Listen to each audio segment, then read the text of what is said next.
Welcome to today's explainer. Look, if you're a developer, a QA engineer, or honestly just anyone messing around with web scraping, you know the headaches all too well. I mean, we're talking about those flaky tests that just randomly fail at 2 a.m. for absolutely no reason, slow execution times that completely bottleneck your deployment pipelines, and the sheer pull-your-hair-out frustration of maintaining brittle automation scripts. Now, for years, Selenium was the undisputed king of this space, but its complex setup and speed limitations, well, they left the door wide open for a new generation of tools. Enter our two modern contenders, built from the ground up to solve these exact headaches, Playwright and Puppeteer. Both of these are immensely powerful, open-source Node.js libraries designed to automate browser interactions. They actually share a lot of DNA, but trust me, they are far from identical. So the core dilemma developers are facing right now when they sit down to architect their next big project is exactly this.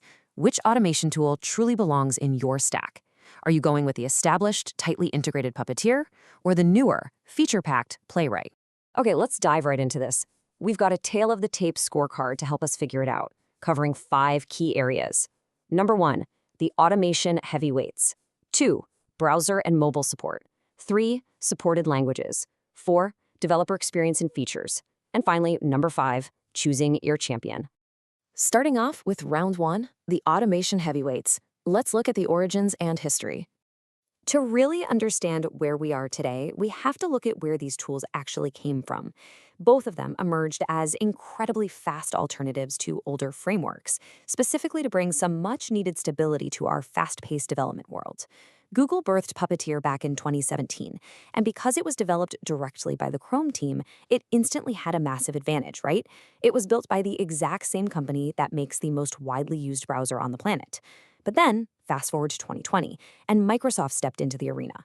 What's really fascinating here is that Microsoft actually built Playwright on top of that existing Puppeteer foundation. They took what worked and extended its capabilities significantly. So what we have here is a literal battle of the tech giants. Google's established pioneer going head-to-head with Microsoft's ambitious evolution. Moving right along to round 2, browser and mobile support. In today's landscape, your users aren't just sitting on one browser on one type of device, and that means your automation tools need to adapt accordingly. So the crucial point is how these frameworks handle different browser engines. Looking at Puppeteer, it is laser-focused primarily on Chrome and Chromium browsers. Now, it does this incredibly well, but it is a highly specialized tool. Playwright, on the other hand, was designed to completely break out of that limitation. Microsoft's whole goal was to give developers a consistent API across different browsers. So Playwright supports Chrome, Firefox, and Safari through WebKit. Basically, if your project requires testing a web app to make sure it looks and functions perfectly across all the major browsers, Playwright has a massive built-in advantage here. But what about mobile?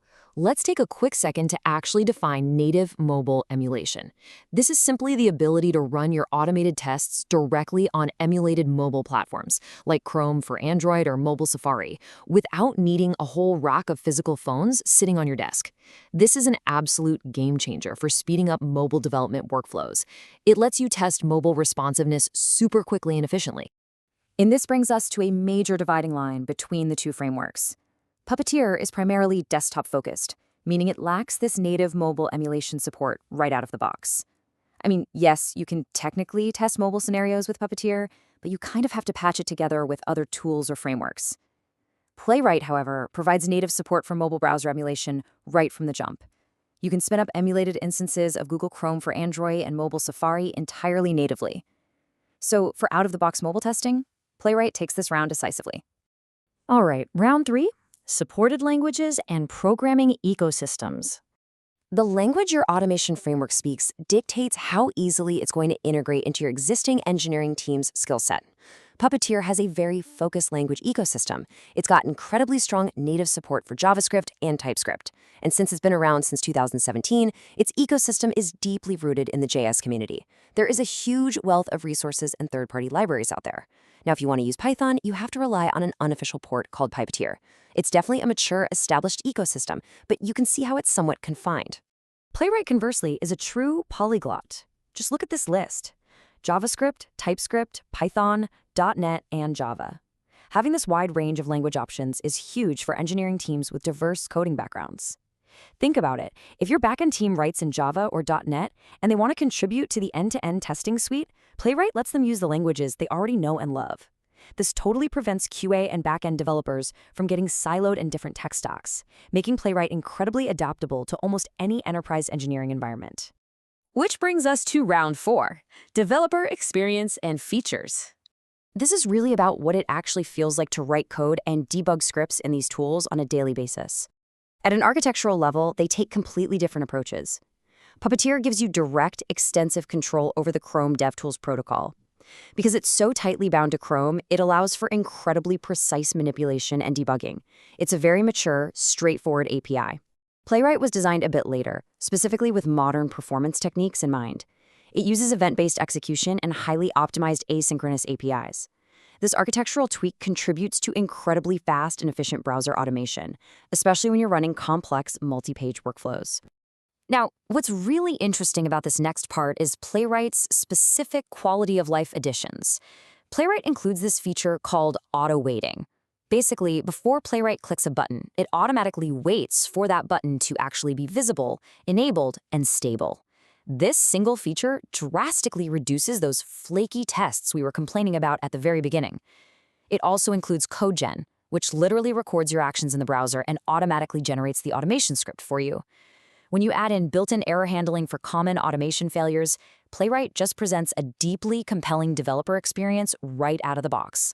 So, we've made it to the final round, choosing your champion. It's time for me to step in as the impartial referee and synthesize everything we've looked at today. Here is your ultimate cheat sheet, and honestly, I highly recommend you just take a screenshot of this right now.